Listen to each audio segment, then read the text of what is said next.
In the autumn of 1958, a Scottish newspaper splashed a question across its front page. Is this the monster? The photo had been taken from a one-man kayak at dawn by a man with a homemade camera in a paint tin. This is the story of H.L. Cockril's photograph and why people still argue about what he captured. Among the classic black and white Nessie photos, from Hugh Gray's 1933 image to Peter O'Connor's 1960 shot, the Cockrell photograph is one of the last from that era. It arrived just as attention on the Loch was peaking, and controversy was guaranteed. Herman Louis Gus Cockril ran a salmon fish farm near Dumfries. He was a waterman, boat builder, and inveterate tinkerer, comfortable on rough water and obsessed with solving problems by hand. For his Ness expedition, he built an L kayak with steel frames for strength and devised a waterproof camera housing from a paint tin. On top, a spotlight made from a cinema usherette's torch. Flashbulbs sat in improvised reflectors. Wiring ran inside the hull, and the shutter and winder were operated through a waterproof tube. It sounds eccentric, but under test, it worked.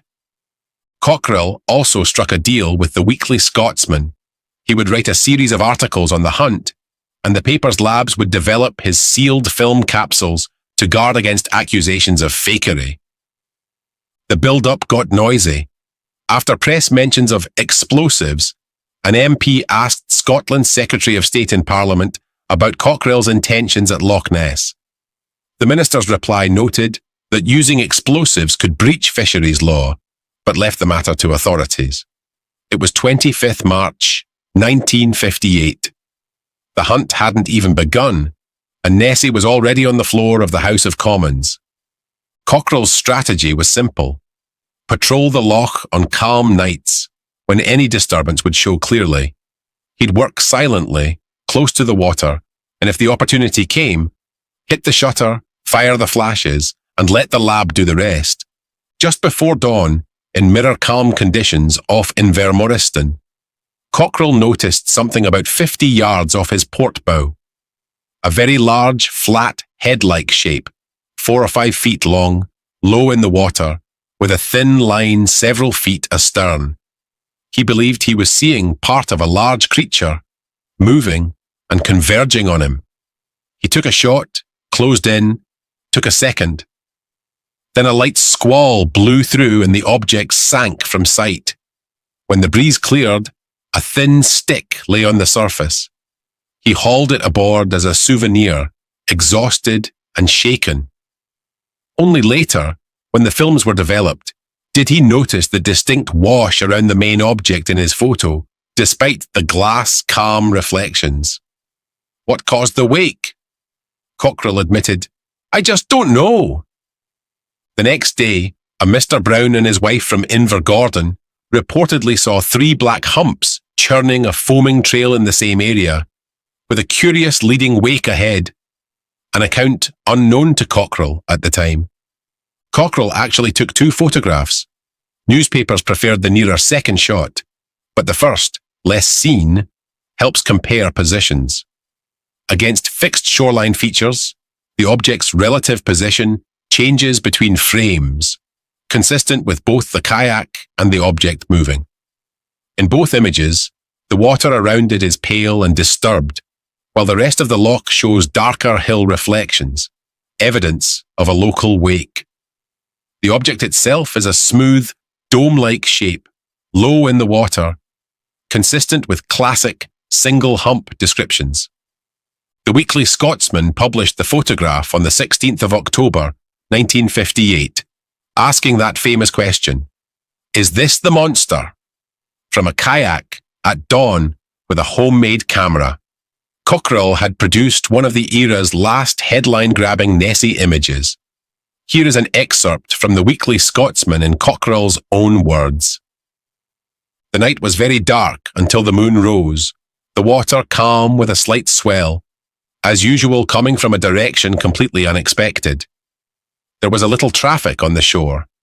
It was pleasant in open water, but the water was a bit colder after a storm. Just about dawn, I had my first real test. A light breeze suddenly dropped and left me on a mirror surface about halfway between shores with Invermorriston, almost abeam to starboard. Something appeared, or I noticed it for the first time, about 50 yards away on my port bow. It seemed to be swimming very steadily and converging on me. It looked like a very large flathead, 4 or 5 feet long and wide. About 3 feet astern of this, I noticed another thin line, all very low in the water, just awash. I was convinced it was the head and back of a very large creature. It looked slightly whiskery and misshapen. I simply could not believe it. I was not a bit amused. With a considerable effort of will, I swung in to intercept, and to my horror, it appeared to sheer towards me with ponderous power. I hesitated. There was no one anywhere near on that great sheet of water to witness a retreat, but it was obviously too late to run. Curiously enough, I found this a great relief. My heart began to beat normally, and my muscles suddenly felt in good trim. I took a shot with my camera in case I got too close for my focus and went in. The creature headed slightly away. My morale revived completely. I had another shot and closed in to pass along it, as I didn't want to be thrown into the air by a sudden rising hump or two. There was a light squall out of the glen behind Invermorriston, and the object appeared to sink.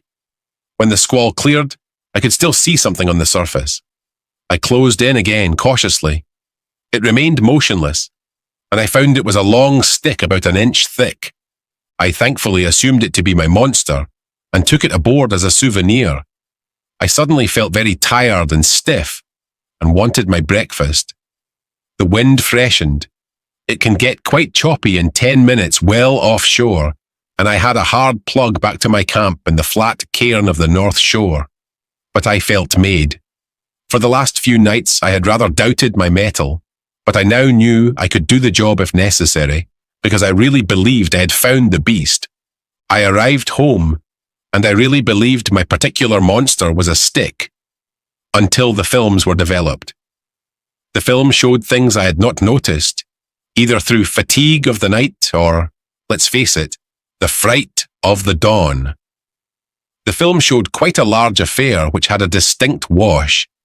There was no reason for this wash, as the picture also shows the water mirror calm when the snap was taken by the reflection of the hills.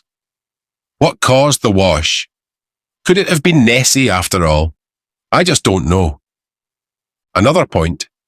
The creature was seen by a Mr. Brown and his wife from Invergordon next day in the same place but farther inshore.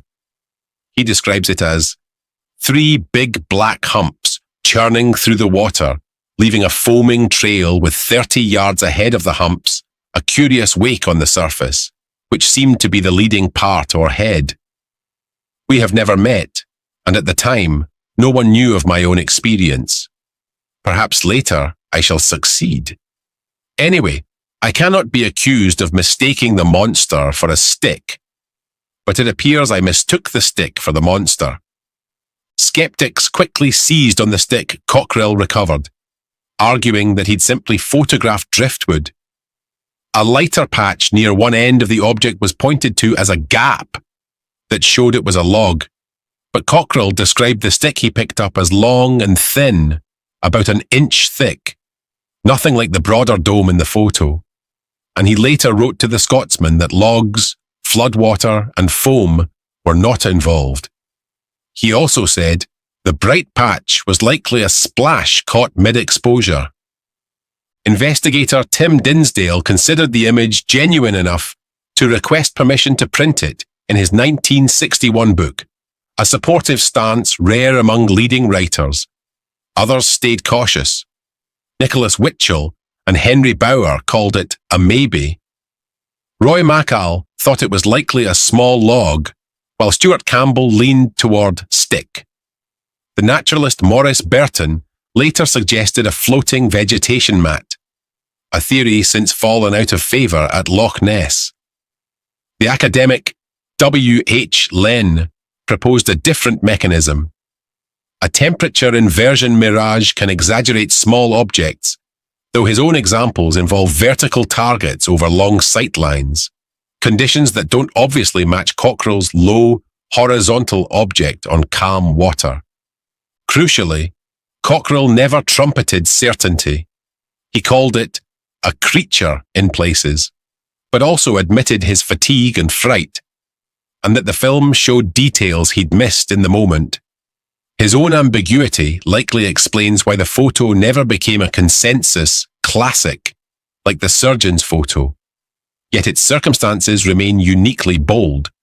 A lone paddler at water level, deliberately hunting for a shot. Fact 1. The image was taken near Invermorriston on a calm morning in 1958 and published by the Weekly Scotsman on October 16th. Fact 2. Cockrell shot 2 frames. Both show a localized wash around a low, smooth object. Fact 3.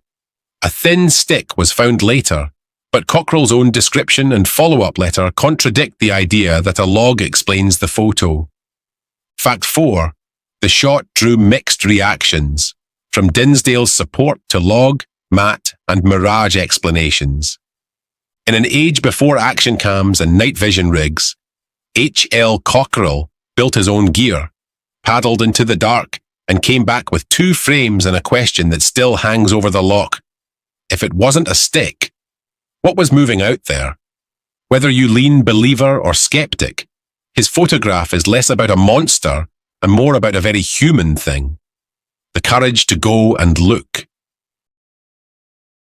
If you want the full century-long saga, sightings, photos, hoaxes, and hunts, grab my ebook, The Loch Ness Monster, A Century of Mystery.